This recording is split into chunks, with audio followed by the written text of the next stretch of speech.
नमस्कार, सलाम आदाब दोस्तों। इस वीडियो को भूल के भी मिस मत कीजिएगा, क्योंकि आज हम बात करने जा रहे हैं उस बड़े सवाल की जो 57 मुस्लिम देश मिलकर आखिरकार क्यों इजराइल का कुछ नहीं कर पाते हैं दोस्तों।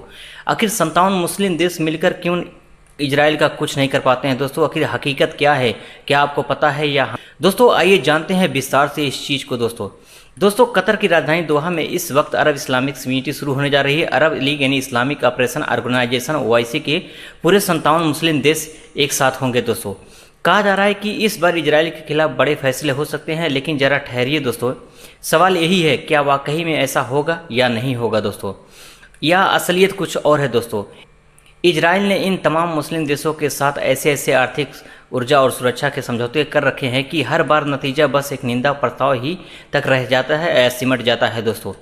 आइए एक एक करके जानते हैं दोस्तों इनकी किन देशों के साथ समझौता है, इजराइल का किस किस देश के साथ क्या डील हुई है दोस्तों। इसलिए क्यों नहीं बोलते हैं यह अरब देश इजराइल के खिलाफ क्यों नहीं इकट्ठा होते हैं दोस्तों। तो दोस्तों आइए चलते हैं एक एक करके सब देशों के खिलाफ जानते हैं, सब देशों का जानते हैं दोस्तों। तो दोस्तों सबसे पहले आप अजरबैजान को ले लीजिए। यह देश इजराइल का सबसे बड़ा तेल सप्लायर है, यानी इजराइल को यह 60% तेल की आपूर्ति करता है अजरबैजान दोस्तों। जब यह हाल ही में इजराइल और अजरबैजान यह दोनों देश गैस एग्रीमेंट भी कर लिए हैं दोस्तों सोचिए ऐसा सप्लायर भला इजराइल के खिलाफ क्यों आ जाएगा दोस्तों। आप सोच सकते हैं अजरबैजान इजराइल के खिलाफ क्यों जाएगा, इतनी बड़ी इनके समझौते हैं दोस्तों। तो दोस्तों अब आते हैं UAE पर। 2020 में अब्राहम समझौते के तहत UAE ने इजराइल को मान्यता दी थी। इसके बाद बहरीन और मोरक्को और सूडान भी इस समझौते पर से जुड़ गए थे दोस्तों। यह आज दोनों देश के बीच व्यापार और पर्यटक, शिक्षा और सुरक्षा में गहरा सहयोग है दोस्तों। इजराइल अपने ज़रूरत का करीब 10 पेट्रोलियम उत्पादन UAE से लेता है दोस्तों। हाँ, गाजा युद्ध के बाद UAE ने चेताया जरूर था कि अगर वेस्ट बैंक में कब्जा बढ़ा तो समझौता खतरे में पड़ सकता है दोस्तों, लेकिन अभी तक रिश्ते बरकरार हैं दोस्तों। ऐसा कुछ भी नहीं हुआ UAE और इजराइल के बीच दोस्तों अब बात करते हैं तीसरे देश की, मिस्र। इजराइल के बीच प्राकृतिक गैस का समझौता है। इजराइल के गैस मिस्र के LNG टर्मिनल के जरिए यूरोप तक जाती है दोस्तों। यह अरबों डॉलर का कारोबार दोनों देशों के बीच रिश्ते को मजबूत बनाए रखता है दोस्तों।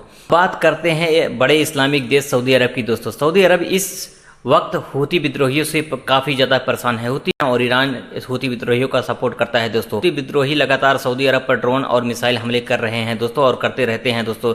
हमेशा कुछ ना कुछ करते रहते हैं हूती विद्रोही सऊदी के खिलाफ दोस्तों। सऊदी अरब समझता है कि अगर इजराइल कमज़ोर हुआ तो ईरान और मजबूत होगा और हूती विद्रोही काफ़ी खतरनाक बन सकेंगे काफ़ी खतरनाक बन जाएंगे दोस्तों। यानी सऊदी अरब के लिए इजराइल की मौजूदगी एक तरह की सुरक्षा की गारंटी है दोस्तों। यानी सऊदी अरब सोचता है अगर इजराइल मौजूद है, इजराइल अगर है मजबूत तो हमारा भी सुरक्षा और कवच मजबूत है दोस्तों। क्योंकि जो हूती विद्रोही हैं यह ईरानी सपोर्टर हैं, ईरान इनका सपोर्ट करता है, ईरान इन्हें सब कुछ देता है। और हूती विद्रोही जो हैं हमेशा बार बार सऊदी अरब पे कुछ ना कुछ करते रहते हैं दोस्तों। तो अब बात करते हैं दोस्तों तुर्की की। तुर्की मंचों से भले ही फिलिस्तीन का समर्थन करता हो, फिलिस्तीन का बड़ाई करता हो, लेकिन पर्दे के पीछे इजराइल से व्यापार उसका बहुत ही मजबूत है दोस्तों। यह दोनों देश 2024 में यह दोनों देशों का व्यापार लगभग $2 मिलियन तक पहुंच गया था दोस्तों। तुर्की की कंपनियां तो तीसरे देशों के जरिए भी इजराइल से कारोबार करती है दोस्तों।